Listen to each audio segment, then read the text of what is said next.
All right, welcome back to the channel. It's your boy Fanon.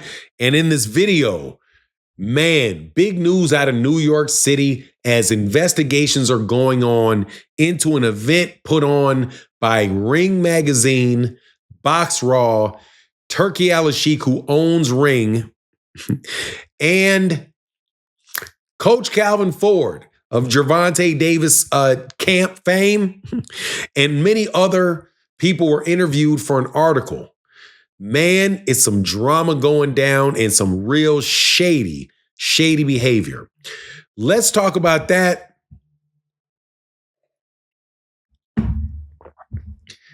In this video.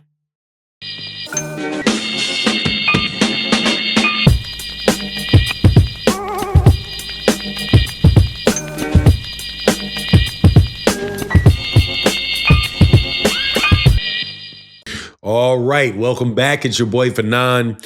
Man, in this video, got some news that further convinces me that Turki Al-Sheikh and the powers that be from outside the United States must be trying their best to shut down American boxing, because they put on an event that was so problematic and, from my understanding, so illegal that it has now incited investigations or inspired or caused investigations to be taken place by USA Boxing as well as the New York State Athletic Commission.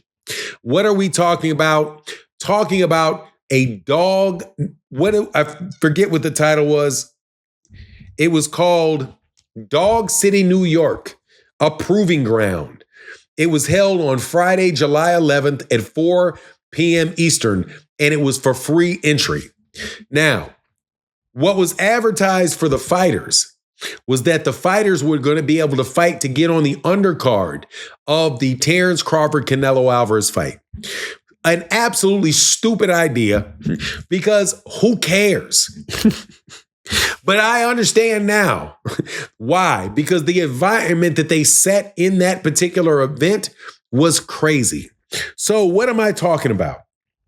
They said that they would have amateur boxing at this event.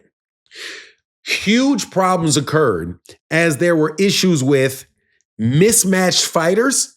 What does that mean?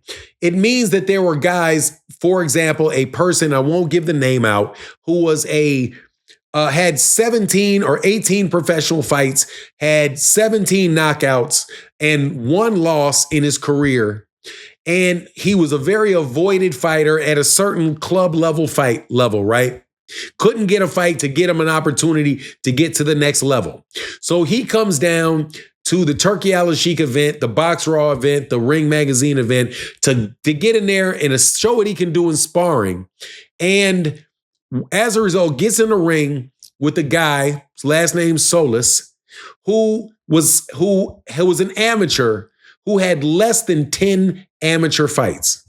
So you had a guy that was a professional that came in there to spar versus a guy that did not have 10 amateur fights in his life. What happens?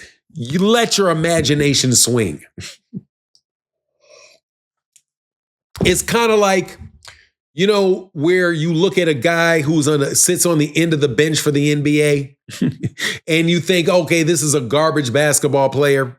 But then he comes to the park playing against normal people and he puts up like 100 points, shooting half-court shots, going to the hole, dunking on people, stealing the ball, doing whatever he wants to do, because he may be a lower level guy he's a lower level NBA professional, which means he's still world class.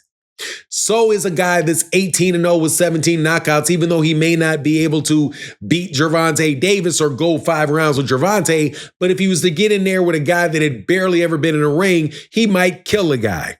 And that is the problem. So you had mismatched fights in that you did not have good, proper matchmaking to make sure that you had 2 fighters that were evenly matched fighting each other.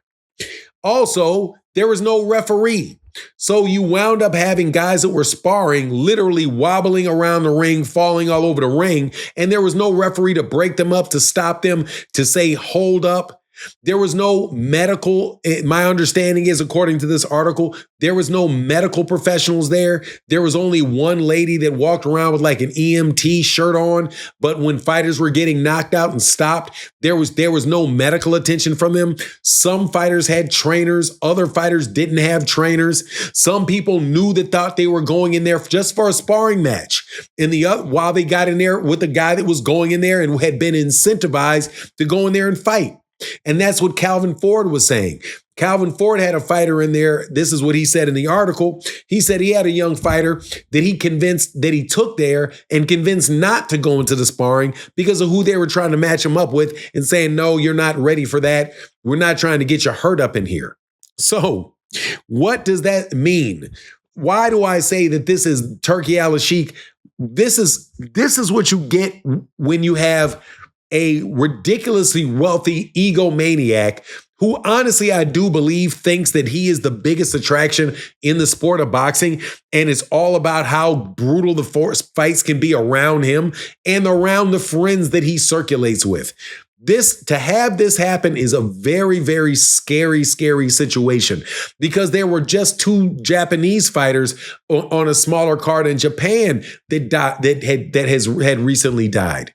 So boxing is a very, very savage sport. So you have to have all of the safeguards in place. Man, it's already bad enough that the event that they said that they were going to get people on, they said that, oh, if you win and you're sparring and you impress Turki Al-Sheikh, then you can get onto the card in the against Canelo Alvarez. I mean, look what this man is doing to people's dreams, man. They're just like turning people into human cockfights. Like, yeah, just fight to the death. We're not going to care about no medical, no nothing. Guess what? These people they said that there were people that came to these sparring events that literally got in, didn't even have a trainer, just jumped out there with their father, came to the event. But when they got to the event, they literally got right in the event and into the ring, jumped in there, wound up getting knocked out. Just a horrible, horrible scenario. But, it was a fun night of boxing. Now, when you're looking at that, right, and you're seeing all these knockouts and people walking away, you can say, oh, man, how exciting, how exciting, how exciting. And it's all exciting until it ain't exciting anymore. Until you see somebody expire in a boxing ring and you have to have the whole thing shut down as somebody comes in there and pulls them out on a gurney. Come on, man. But this is your guy, Turki Al-Sheikh. This is the guy that you want to run boxing. This is the one that you want to run American boxing. I think you guys are frauds. Anyway, that's my take on the matter. Please let me know what you think in the comment section. And with that, I'm out. Deuces.